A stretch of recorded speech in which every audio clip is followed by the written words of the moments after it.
I mean, George, you're I would say, the premier legal political philosopher, conservative in the U.S. and by extension the world. What's it like to have such a big target on your back? Well, I'm not sure that I deserve to be described as a person of that sort of stature, but the slings and arrows do come. Fortunately, the Lord made me with a constitution that enables me to uh, take those kinds of criticisms and attacks with equanimity. It really doesn't bother me. It comes with the territory. I'm accustomed to it. So I just try to bear witness, say what I think, uh, stand up for what I believe in, tell the truth as God gives me to see the truth. And if I do that, I consider that I've fulfilled my mission. So I think what makes you so effective is your equanimity, charity, kindness, and fearlessness in speaking the truth. And one example of this is Fidelity Month, which I'm happy to share with my audience. Can you talk a little bit about the development of that and what your vision is with that? Well, yes, I'll be happy to talk about Fidelity Month, and thank you for the invitation to discuss Fidelity Month. Well, back in 2022, I guess, um, I happened to see a story in the Wall Street Journal about some recent survey data, which showed alarmingly to me that the faith or the belief of Americans in the importance of certain values that have historically been considered central in our culture, uh, the belief has been eroding. These are values that I myself deeply believe in. These are values that have historically united Americans of different races and ethnicities, of both sexes, of different religions, different cultural backgrounds. And we need such values in the United States because, after all, we are not a nation whose unity and strength is founded on blood or soil or throne or altar. We are from many different ethnicities, many different races. We're from different cultures. We have different religions. So if we're to be bound together, if we're to have sources of strength and unity, can't be any of those things. What's it going to be? Well, a commitment to our shared constitutional principles, that's for sure, but also certain fundamental beliefs in fidelity to God, for example. That's shared by Protestants and Catholics, Christians and Jews, people across the different religious denominations. Nevertheless, historically, Americans have been united by faith in God. Our national motto is in God we trust. We proclaim in our Pledge of Allegiance that we are one nation under God, indivisible, with liberty and justice for all. Similarly, we've been united by our shared belief in the importance of marriage and the family and of fidelity in marriage. That's not a Catholic thing or a Christian thing or a Judeo-Christian thing. It's something that Catholics and Protestants and Jews and Christians and Muslims and everybody else in the United States historically has agreed about. And we've built our unity in part on that belief. Similarly, Americans have been united by our belief in the importance of loyalty to our country and to our communities, that we're not just supposed to be takers from our country or from our communities. We're to be givers. We're to give back. We're to contribute. And yet the survey data that were reported in the Wall Street Journal showed that belief in the importance of religion had significantly diminished. Belief in the importance of family and marriage had very significantly diminished. Belief in the importance of patriotism and concern for the community had diminished. In fact, the only value that had increased, according to these data, were that Americans felt even more than they used to that money was very, very important. Well, no, money is an important thing, and we want a flourishing economy, and we certainly want to be financially secure as individuals and as families and as broader communities. But money is the least important of those things. It's certainly less important than God and family and marriage and patriotism and community.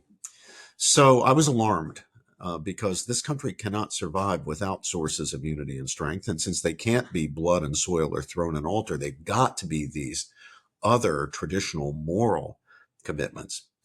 So, by the power vested in me by absolutely no one, I declared the month of June, henceforth and forevermore, to be Fidelity Month, where we unite across the historic lines of division, whether it's racial difference, ethnic difference, political difference, religious difference, where as Americans, all faiths, all ethnicities, all cultural heritages, unite to reaffirm and rededicate ourselves to fidelity, fidelity to God, fidelity to marriage, to spouses, to families, fidelity to our country and to our communities. And I was gratified that this seemed to ring a bell. It seemed to touch people's hearts. And so several tens of thousands of people joined in the first Fidelity Month, and then several hundreds of thousands of people joined in the second Fidelity Month. And now we're headed into our third Fidelity Month. And I'm hoping that we'll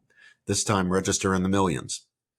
What can people do to participate in Fidelity Month? First thing is go to our website, fidelitymonth.com, www.fidelitymonth.com. Learn about what Fidelity Month is. Remind yourself about the importance of these values. And there you'll find a list of things, just suggestions. This is a grassroots movement. It's not dictated from the top down. They're just suggestions for what we as individuals and in small groups, churches, other private associations can do to reawaken Americans' sense of the importance of these values. So for starters, just number one, just a little tiny small thing. We make available to everyone free of charge our logo, our Fidelity Month logo, featuring the myrtle wreath, a historic, ancient symbol of fidelity. We make that logo available for anyone to just copy and use for the month of June as their profile picture on their social media accounts, on their Twitter accounts or their Facebook accounts or what have you. There's a starter that helps us to spread the message of Fidelity Month, and it's a beautiful little logo. You'll enjoy it and be proud to use it on your social media accounts. Talk to your pastor. If you're a member of a church or other religious community, talk to your pastor about doing an event for Fidelity Month. Or it doesn't have to be a church. It can be a book group. It can be another association. Talk about doing something special for Fidelity Month. Have a speaker. Have a panel discussion on any aspect of Fidelity Month, on anything having to do with the great moral values that have traditionally united Americans across our various differences. Have a talk with your mayor, or write a email to your mayor or your representative in the state legislature or in the Congress and say, hey, you know what? You should make a statement recognizing Fidelity Month and discussing the importance of these values to the success of our American experiment in Republican government and ordered liberty. Our founders knew that the flourishing of civil society, of religion, of family, of community, were essential to the success of the broader experiment in Republican government. Well, let's remind our politicians and ask our politicians to remind their constituents of the importance of those values and of those virtues, the virtues associated with those values. So there are lots of things like that we as individuals can do to help spread the word about Fidelity Month. And the reason for spreading the word about Fidelity Month is so that we can renew people's commitments, or encourage people to renew their own commitments. Really, that's a better way to put it, to these values.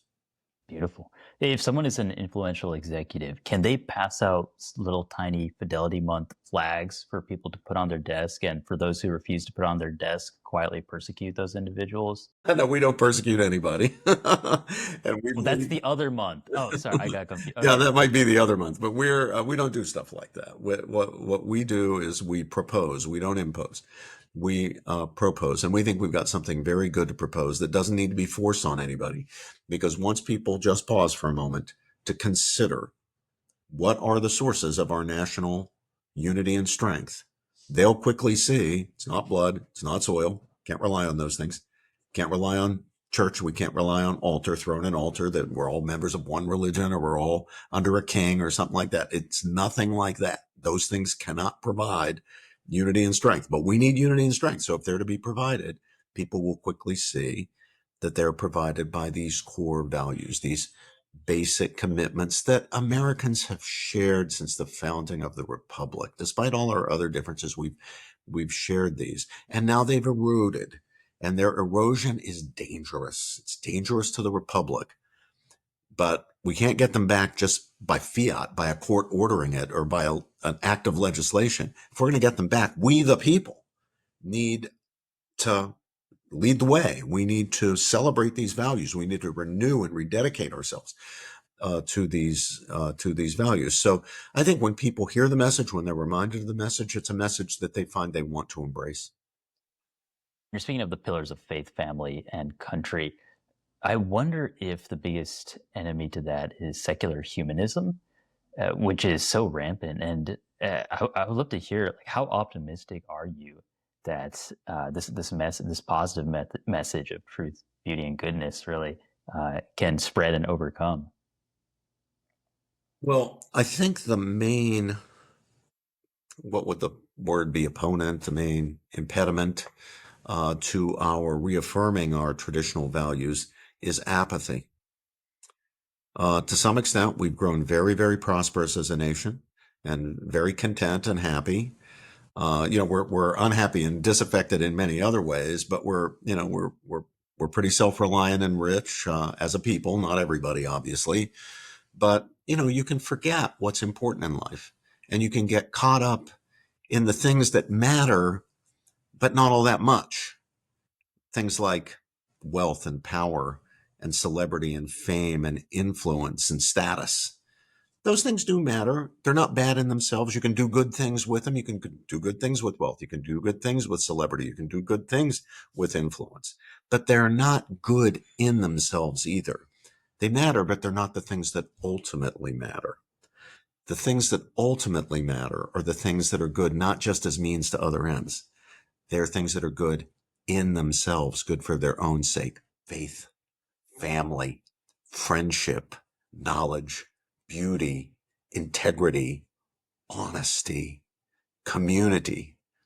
These are not mere means to other ends. These are ends in themselves. So they are the things that really matter. But for a successful, especially economically successful people like ourselves, sometimes we get caught up in the things that don't matter all that much. I find this with my students. They're very ambitious. They're very driven, but their focus is on wealth, power, status, influence, prestige. And again, they're not bad in themselves. Those are things worth aspiring to, but they've got to be put in second place, behind the things that really matter: faith, family, friendship, knowledge, beauty, integrity, honor. So I think the first impediment is a kind of apathy, or kind of forgetting about what is really important. And the second thing is what you called secular humanism, which is especially potent, of course, at the elite level in our culture. This is a kind of philosophy of life that was captured by Abraham Lincoln as far back as the mid period of the Civil War, when Lincoln declared a day of fasting and repentance. Now, why did Lincoln, Wow, President of the United States, that's declare a day of beautiful. fasting and repentance? He gave us a simple explanation for it. If you read the great decree that he issued on that day, he said, "We need a day of fasting and repentance because we have forgotten God.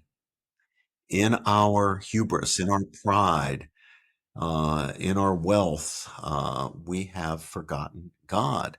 And when you forget God, things begin to go very, very, very badly, very, very quickly, actually."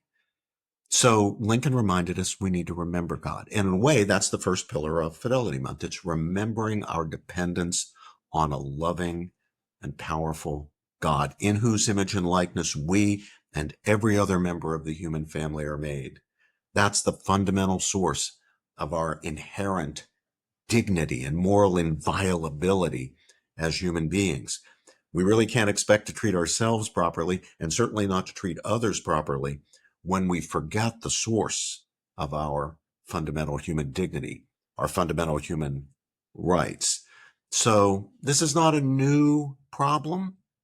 It's a renewed problem because we're back in the condition that Lincoln found the people in the midpoint of the Civil War. We've forgotten God. Now it's not that like people uh, in large numbers disavow God or formally embrace atheism. The atheism that's our danger is not the formal atheism of Christopher Hitchens or Richard Dawkins or something like that. It's what Pope John Paul the Great called practical atheism. That is, yeah, sure, we would check the box on a test that says, is there a God or is there not a God? We check the box, there is a God. Most Americans would. But is God salient in your life? Do you honor God? Do you honor God by honoring others as creatures made in the image and likeness of God? Do you remember, even in your own personal affairs, that you yourself are made in the image and likeness of God, and certain responsibilities come with having that dignity, having that status? One needs to treat oneself as well as others as a creature made in the image and likeness of a loving and all-powerful God.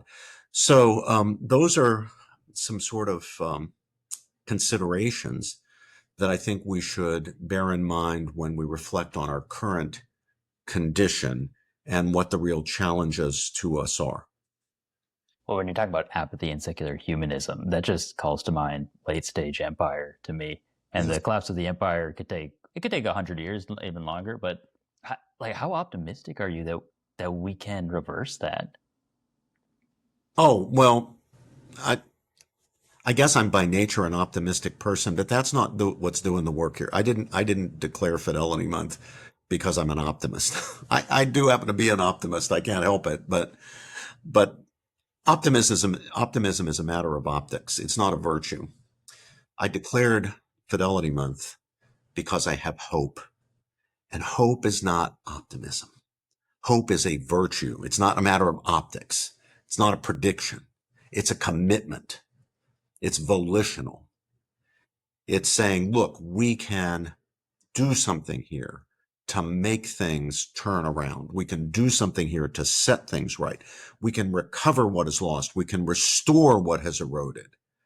We need to act on that hope. It's one of, as you know, one of the great theological virtues: faith, hope, and love.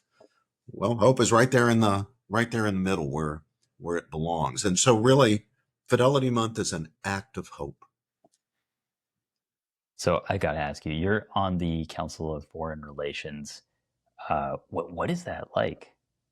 Well, the Council on Foreign Relations is really a think tank as much as it's anything else. It's also a membership organization whose members are people who are interested in international affairs, and especially in peace, in trying to achieve peace in parts of the world where war has become the norm. Now, it is not ideological. There are many people on the left. There are some of us who are on the more conservative side. There are some people who are in the center. You don't need an ideological commitment one way or another. It's not like the Democratic Party or the Republican Party or the Libertarians or the Socialists. And it's a place where we can have a sharing of views. You'll hear speakers talk about Ukraine, talk about the Middle East, Israel and Palestine, talk about the challenges we face now from China, of course, or the problems of nuclear proliferation. It's that sort of organization. I was invited to join the organization as a result of the work that I was doing back in the early 2000s as a member of the President's Council on Bioethics under President Bush. Issues in bioethics are obviously these days international issues. They're not simply issues within this or that nation. We're talking about technologies that affect the whole of humanity. So my work was observed by people who are associated with the council, and so they elected me to membership and said, we really like your participation in the council, across the range of our activities, but most especially because we're facing these bioethical questions that are really novel, and no one has yet figured out exactly how we should be thinking about these things. But you're one of the people who is at least trying to think about these things. So please come and join us, which I was happy to do. All right. So I got to ask, at the expense of being laughed at. Uh, I mean, how would you respond to someone who says, "Hey, like CFR is just like one arm of the New World Order"? Well, that's not what it is. It's an organization that has members drawn from across the political spectrum who, like, myself on the conservative side, or plenty of people on the liberal side, and then lots of people who are in the middle, who have disagreements about all sorts of things, including some very fundamental things. But we sit down together and we hear each other's arguments, and we listen to different perspectives from speakers representing a range of points of view, and then everybody can make up his mind for himself. There are no rules about what you have to believe. There's no oath you have to sign. There's no commitment you have to make to this school of thought or that school of thought. We're not proposing a world government or anything like that. We certainly don't count ourselves as a world government. I was proposed for membership by two very distinguished conservatives, Norman Podhoretz and the late William F. Buckley. Gotcha. Those are Are you hardly. familiar at all? Those are scarcely new world new world order people. Are you familiar with C.S. Lewis's space trilogy, That Hideous Strength? Yes, I am. Yeah. What? So, how prophetic do you think that is, and specifically the idea of like concentric circles of influence that become increasingly small and have a disproportionate influence on the wider population? Yeah, I do Uh, worry eh, about that. Yeah, I do worry about that. I mean, I'll give you an example. Okay. The Supreme Court of the United States. So the Supreme Court of the United States this is in my area because my main work, as you know, I think is in philosophy of law, and my secondary field is constitutional law. So a lot of what I do has to do with the courts. And of course, especially with the Supreme Court of the United States, the courses that I teach are largely, the reading materials are largely Supreme Court cases. Look at Supreme Court today. The Supreme Court has 9 members. 8 of them are graduates of one of 2 law schools. Now, it happens to be one of those 2 law schools is the one I myself went to, but 8 of the 9 justices went to either Harvard Law School or Yale Law School. The 9th is Amy Coney Barrett, who went to Notre Dame Law School. Before Justice Barrett joined the court, all 9 were graduates of either Harvard or Yale Law School. That's a pretty narrow slice of America. And then if you look at where their undergraduate degrees came from, again, it's a small, three of the 9 went to Princeton, where I teach. Now, Princeton's a little, it's not, even by university standards, it's a small university. We're not a big university. We're a third the size of Harvard or Yale, for example. And I don't know, probably a tenth the size of the big Midwestern state universities like, Ohio State and University of Illinois and places like that. And yet, a disproportionate number of people in the upper ranks have come through these elite educational institutions where, again, I myself went through. But that's, generally speaking, not a great thing. I mean, it's just not a sufficiently broad slice of the country and the culture to give you what I would consider um, a better, because broader vision and set of background experiences and understandings and perspectives and so forth. So I think this is a real danger. I don't think there's any question about it. And it wasn't like this was always the case. For most of American history, you didn't have 8 of 9 justices coming from Harvard and Yale. Yeah, and then the other insight in that book is that ultimately, when you uncover Mr. Global, the guy behind the curtain, it turns out to be Satan himself. Yeah, So, well, that's beyond my pay grade. Uh, I haven't found Satan anywhere yet. okay, fair enough. All right, last question on my end. So, you do have a beautiful friendship, perhaps I could say, with Cornel West, who has very different views from Yes, indeed. yourself. He's a charming man. I ran into him in the airport not too long ago when he was running for president. Can you just give us some insight into that relationship? Yeah, it is a beautiful friendship. He's a very dear friend, a brother, really. That's what he called you, Yeah, that's right. Yeah, well, it's Brother true. George. It's true. And his daughter Zaytun, who was an undergraduate here at Princeton and is now a graduate student doing her PhD in German here at Princeton, calls me Uncle Robbie, and I refer to her as Uh-huh. my niece Zaytun. And we've been close ever since she was actually in middle school or high school here in Princeton at Princeton Day School. So Cornell and I do have very profound political and ideological and differences on some important moral questions. But we also have some things in common. And among those is a belief in the importance of focusing on getting at the truth of things, avoiding just being an ideologue, a dogmatist, but being open to pursuing the truth, following a line of argument, pieces of evidence wherever they lead, and then adjusting one's opinion to bring it in line with one's best judgment of what the truth is. We both profoundly recognize our fallibility. We know we can be wrong and have been wrong about many things. So we're both interested in listening to somebody else who disagrees with us, even on a very important question, just in case it turns out that, contrary to what we happen to believe at the moment, we're wrong about this, and a better argument can be made for that guy's position. We don't want to shut that guy down, and we certainly don't want to refuse to listen to that guy. We want to hear him, even if he's challenging one of our most deeply held, cherished beliefs, one of those identity forming beliefs. And by that, I mean, one of those beliefs around which we form our own sense of who we are. So that's a big point of commonality. And secondly, of course, we both are committed Christians.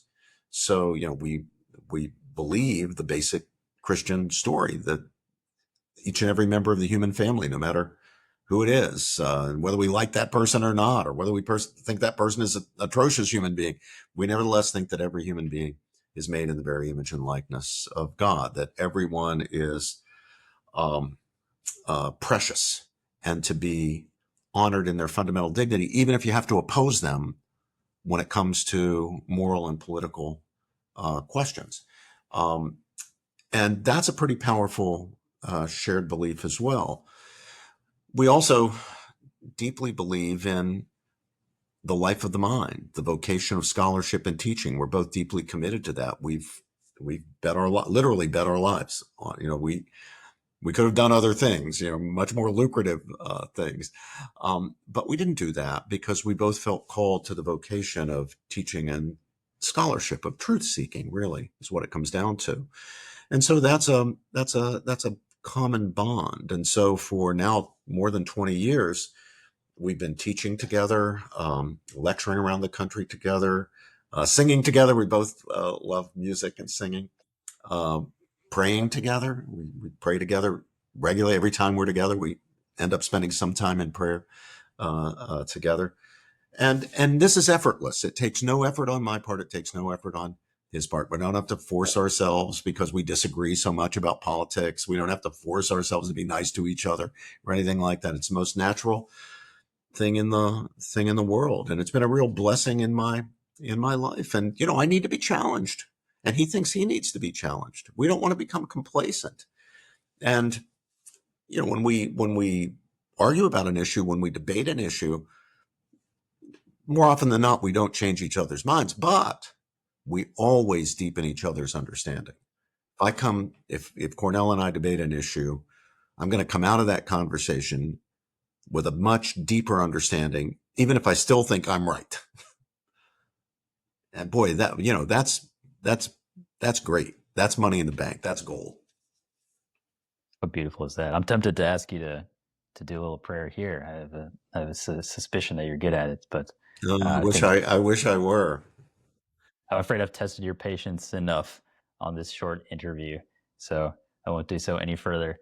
But I would like to tell you that it really is a privilege to talk with you, and I really admire your work and yourself as a person. So thank you for being that example, and thank you for handing on that torch, light to the rest of the nation and hopefully the world through Well, this is Fidelity the Month and greatest thing everything about else. the vocation that I have. The greatest thing about the things that I do is I get to teach the most wonderful students.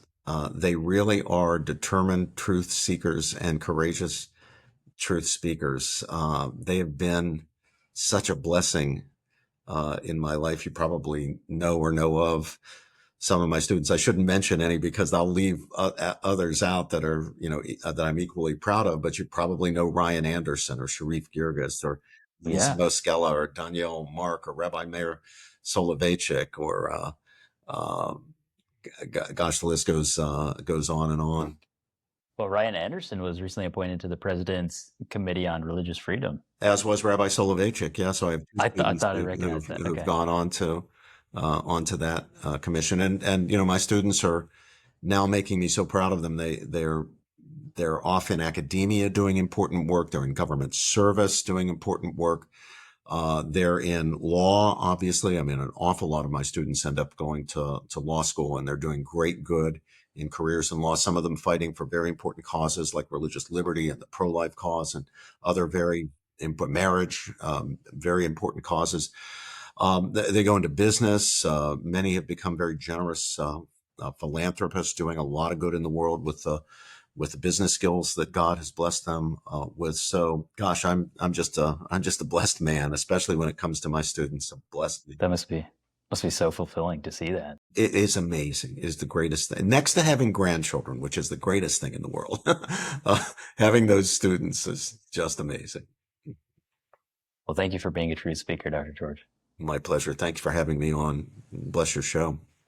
Thank you.